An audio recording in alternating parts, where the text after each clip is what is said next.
Bonjour, bienvenue dans cette série Contribution au bien-être des enfants du monde. Alors aujourd'hui, je profite de mon séjour parisien pour interroger quelques personnes qui contribuent au bien-être des enfants du monde. Et là, aujourd'hui, j'ai choisi Carole Yvel qui va nous raconter son histoire. Et avant tout, je vais lui demander de se présenter. Carole, bonjour, merci d'avoir accepté de faire cette petite interview. Donc je te demande de te présenter. Bonjour, merci Anne de me proposer cette interview. Je m'appelle Carole Yvel. Je suis une maman de deux ados qui ont 12 et 14 ans, bientôt 15. Et j'ai créé un blog il y a à peu près un an, un peu plus d'un an, sur le thème particulier de l'adolescence. Et surtout, c'est les relations entre les parents et les ados. Parce que justement, quand mon fils aîné a eu à peu près 12 ans, il a commencé à être un peu en souci avec le collège, à plus vouloir aller au collège. Ça c'est Voilà. plutôt embêtant, oui. Donc c'est un peu difficile à gérer. Donc j'ai cherché des solutions. Et comme j'ai toujours eu l'habitude, le réflexe, enfin toujours, non pas toujours, mais depuis que Internet existe, quand j'ai un souci, je tape, je fais une phrase sur le moteur de recherche, Google, ou avant c'était autre chose, et je cherche, j'écris la phrase et je cherche des choses, et puis je trouve beaucoup de choses. Et là, je trouvais des choses, Ouais. mais il y avait beaucoup de choses, des articles assez généralistes, des résultats d'études Oui. de chercheurs, de scientifiques, de grands scientifiques qui n'étaient pas forcément abordables. Et beaucoup de choses aussi dans le monde anglo-saxon. Voilà. Et aussi beaucoup de choses sur les relations parents-enfants, mais pour les petits.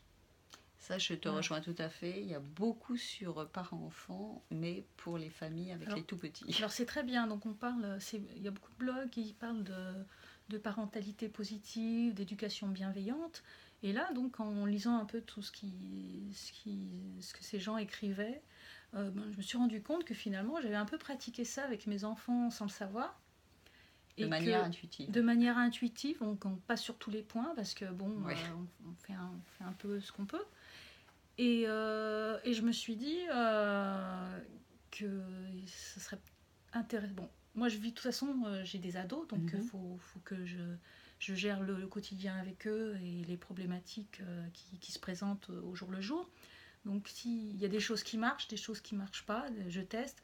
Donc, si ça marche, autant faire profiter les autres. Donc, c'est pour ça que j'ai créé un blog sur ce sujet-là, sachant que je voulais déjà faire un blog depuis longtemps.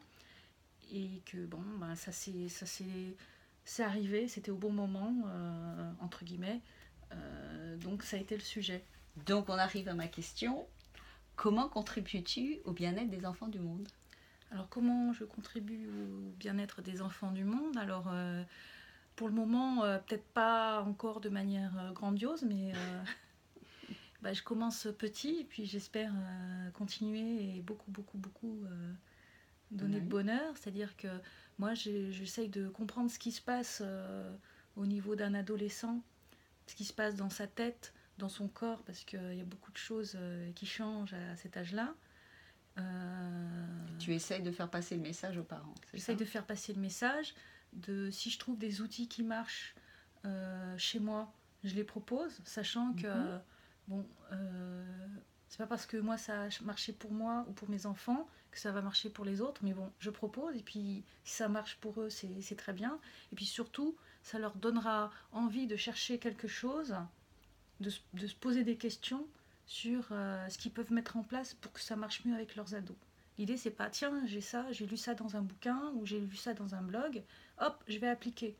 Mais de se poser la question, tiens, comment moi je vais prendre en charge cette situation pour que ça se passe bien.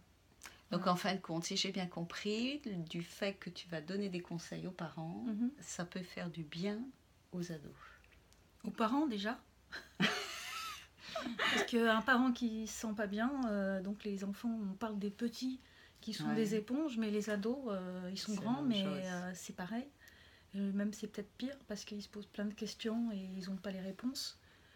Et donc déjà que les parents se sentent mieux par rapport à ce qu'ils vivent avec leurs ados, ce qu'ils ont vécu eux-mêmes en tant qu'ados, et que ça se passe mieux pour eux, pour leurs ados, et que après, leurs ados, quand ils grandiront, ils auront des enfants, et ben ils feront la même chose. Enfin, ils feront la même chose, ils se remettront en question par rapport à leur histoire et leur relation avec leurs propres enfants pour que ça se passe bien. Ok. Voilà. Alors, Carole, je vais te demander quel est le nom de ton blog? Alors mon blog s'appelle adolescence-positive.com. Voilà, parce que moi c'est un nom qui m'a parlé, et d'ailleurs quand il y a des personnes qui m'écrivent, des lecteurs qui m'écrivent et ils me disent ah c'est bien, des lecteurs jeunes entre guillemets de moins de 30 ans, ils me disent ah enfin un blog qui présente l'adolescence comme une période où les personnes ne sont pas toujours en train d'essayer de, entre guillemets, pourrir la vie de leurs parents. Mais en fait, c'est parce qu'ils traversent des moments difficiles et qu'il faut les aider et voir les choses de manière positive. Alors écoute Carole, je te remercie beaucoup et je tiens à préciser à vous auditeurs que j'ai trouvé Carole comme d'habitude sur internet et je l'avais fait participer à ma webconférence sur les ados parce que j'avais trouvé son approche particulièrement intéressante. Sur ce, je vais te remercier Carole et vous, je vais vous remercier de nous avoir écoutés. Tu as un dernier mot? Merci. Allez voir mon blog et dites-moi ce que vous en pensez. Oui, même si vous n'avez pas d'enfants. Ah, Ou même si vous avez des enfants qui ne sont pas ados, ou si vous avez des ados qui sont déjà très grands et partis de la maison. Voilà. Ok, ben merci encore Carole pour cette interview. Et puis je vous dis à la prochaine fois. Au revoir Carole. Au revoir. Au revoir.